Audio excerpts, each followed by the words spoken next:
Welcome to Poetry Changes Lives. Once again in the garden. PoetryChangesLives.com is the website where you can get this book if you wish.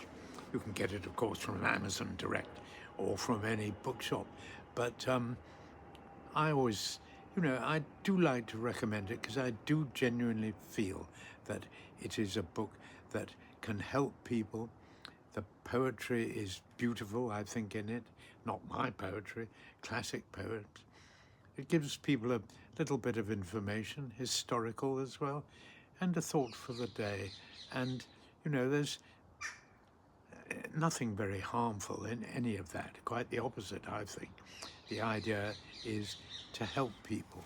And that's all I'm trying to do, to show people the power of particularly poetry to improve people's lives. It does have such a power to change the way we're feeling and thus the way we behave.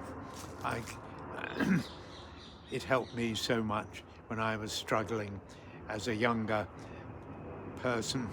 Now that I'm older and a tiny bit wiser, I want to pass on that knowledge to others. Let me demonstrate. On this day, here's the bit of historical fact. On this day, in 1587, Virginia Dare was born, the very first child of English colonial parents to be born in North America. That's quite something. 1587, that's roughly 100 years after Columbus first sailed the ocean blue, of course, 1492. So it took a while for the first child born of English colonial parents, people who'd already settled, to be born. Quite a while. Things happened slowly to begin with. A US postage stamp was issued in her honor in 1937. She was born into the ill-fated colony of Roanoke, North Carolina. We don't know what happened to her. It was founded in 1585 under a charter given to Sir Walter Raleigh by Queen Elizabeth I of England.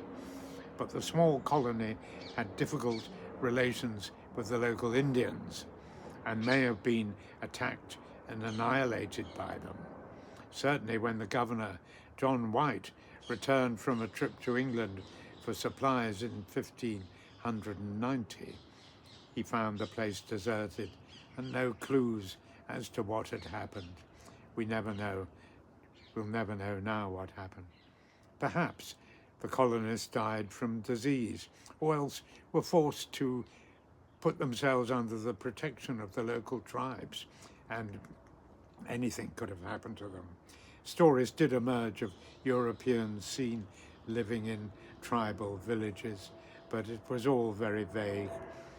Well, the very first child born in North America to pilgrims, and the mother, of course, had become pregnant before she actually arrived in America. The first child born to pilgrims, settlers, was Peregrine White aboard the Mayflower in harbour after its arrival in New England, near Boston, of course, further north than Carolina. Hence, this well-known ditty. This is today's poem. It's quite a sort of facile in a way, but interesting. Peregrine White and Virginia Dare were the first real Americans anywhere. Others might find it strange to come over the ocean to make a home. England and memory left behind, but Virginia and Peregrine didn't mind. One of them born on Roanoke, the other cradled in Pilgrim Oak. Today I ask help of all young children, wherever they may be. Thanks for listening. Have a good day.